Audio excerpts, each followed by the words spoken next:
नमस्कार, आप सभी का स्वागत है। क्या चीज़ हेल्प करती है आपको सेल्फ अवेयरनेस में? सेल्फ अवेयरनेस चाहे आप ट्विन फ्लेम जर्नी में हो या कैसे भी, तो इसे 3 टाइप से समझा जा सकता है सेल्फ अवेयरनेस को। सबसे पहले न्यू रोल्स के माध्यम से जो आपको मिलता है, या अर्थक्वेक इवेंट्स के माध्यम से कुछ भी ऐसा हो जाए जिसमें आप हिल जाएं, और सेल्फ इनसाइट आपके अंदर क्या है।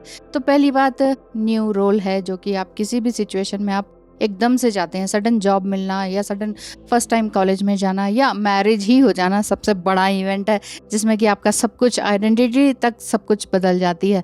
तो ऐसे में आपको एक नया एनवायरनमेंट मिलता है, उसमें आपकी सेल्फ अवेयरनेस होती है कि मैं हूँ क्या।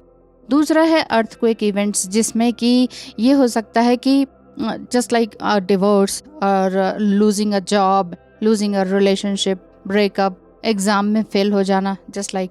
तो इसमें भी आप खुद को जान सकते हैं कि मुझे क्या चाहिए, और इस स्क्रीन पर दिखाए नंबर पर मैसेज करें यदि आपको कोई सर्विस लेनी है मेरी तो। Thank you so much. तीसरा है एवरीडे इनसाइट या योर इनसाइट सेल्फ अवेयरनेस के लिए, कि आप कितना रिसर्च कर रहे हैं, कितना अपने ऊपर इम्प्रूवमेंट लाने की कोशिश कर रहे हैं, आप खुद से कितना कन्वर्सेशन क्रिएट कर पा रहे हैं, या अपने फ्रेंड्स और आपके जो इन्फ्लुएंसर हैं उनके साथ कितना ज़्यादा आप जुड़ पा रहे हैं। तो ये सभी 3 चीज़ें आपकी एवरीडे लाइफ में जो है ना, आपको कई तरह की इंसाइट या सेल्फ अवेयरनेस लेकर आएगी कि क्या ड्रामेटिक सिचुएशन है, क्यों इस तरह के लोग कर रहे हैं, क्या दूसरे लोग सोचते हैं आपके बारे में, क्या आप सोचते हैं अपने बारे में। ये सारी चीज़ें इंक्रीज़ होती चली जाती हैं अगर आपके साथ ये 3 तरह की बातें होती हैं, और हर किसी के साथ होती ही होती हैं कभी ना कभी ये 3 तरह की बातें। तो सक्सेसफुल अगर आपने रहना है या सक्सेसफुल रिलेशनशिप रियली बनाना है, तो सिर्फ जर्नलिंग करके या स्क्रिप्टिंग करके बात बनती नहीं है।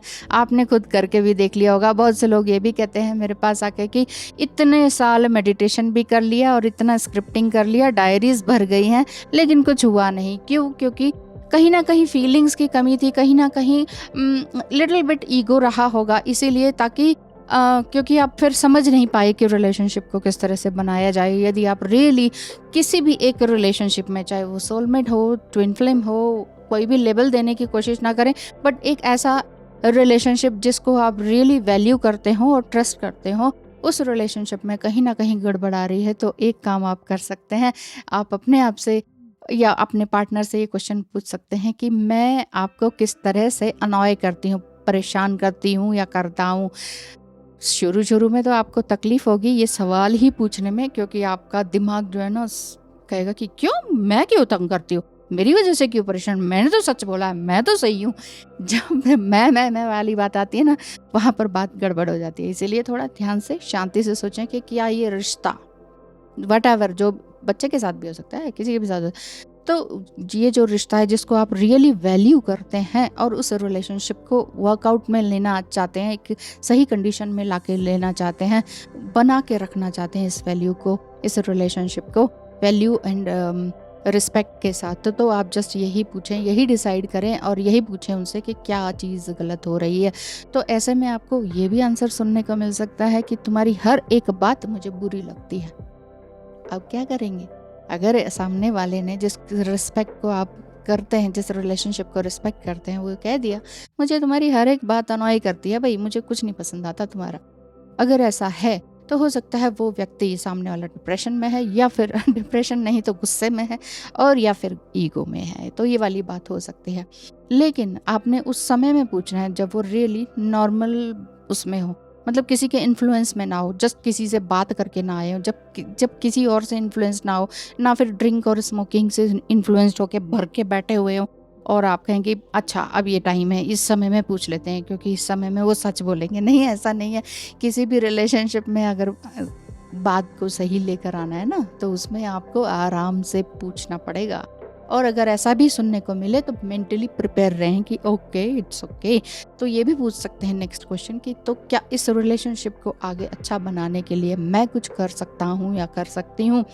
जवाब अगर नेगेटिव ही आए तो समझ लीजिए कि थोड़े टाइम शांत रहना चाहिए, और फिर दोबारा से यही 2 क्वेश्चंस आपको रिपीट करके उनसे पूछने चाहिए, क्योंकि आप उस रिश्ते की वैल्यू कर रहे हैं। लेकिन फिर भी आपको लगता है कि 2-3 टाइम्स आपने एफर्ट्स कर लिया और वो रिलेशनशिप बनाने को तैयार ही नहीं है, इस रिलेशनशिप में वैल्यू एंड ट्रस्ट को देने को तैयार ही नहीं है, what ever the mistakes you have done in the past और ही और she has done in the past, अगर आपका पार्टनर या what ever your relationship past को ही लेकर बैठे रहते हैं तो वहाँ रिश्ता बनने में समय लग सकता है, लेकिन फिर भी आप कहीं ना कहीं वैल्यू करते हैं, अपने पद की रिस्पेक्ट करते हैं, अपने रिलेशनशिप का जो पद है, जो जो जो स्टेटस है उसकी रिस्पेक्ट करते हैं, देन आप इस चीज़ को थोड़ा सा 2-3 टाइम्स रिपीट कर सकते हैं और उनके रिप्लाई को मेंटली प्रिपेयर होकर सुन सकते हैं। वट एवर द रिप्लाई, जो भी रिप्लाई वहाँ से आएगा उसको आप सुन सकते हैं। तो यहाँ से आपकी सेल्फ अवेयरनेस भी आएगी इन सभी तीनों माध्यम से भी। और ये 2 क्वेश्चंस जो आपने लास्ट में मैंने बताया अभी, ये 2 क्वेश्चंस अगर आप पूछते हैं तो आपकी सेल्फ अवेयरनेस आएगी, किसी भी रिश्ते में आगे अच्छा जुड़ने के काम आएगी।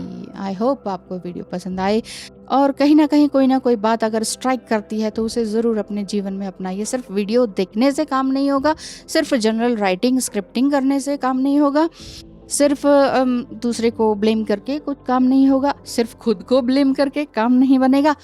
काम बनेगा एक दूसरे के सामंजस्य से और बस प्यार मोहब्बत से काम नहीं बनता है तो फिर तो गुस्से से तो काम बिल्कुल भी नहीं बनेगा। ठीक है ना? तो थैंक यू सो मच। ध्यान रखिए अपना और समझने की कोशिश कीजिए क्या कहने जा रही हूँ। धन्यवाद, नमस्कार, आपका दिन शुभ हो।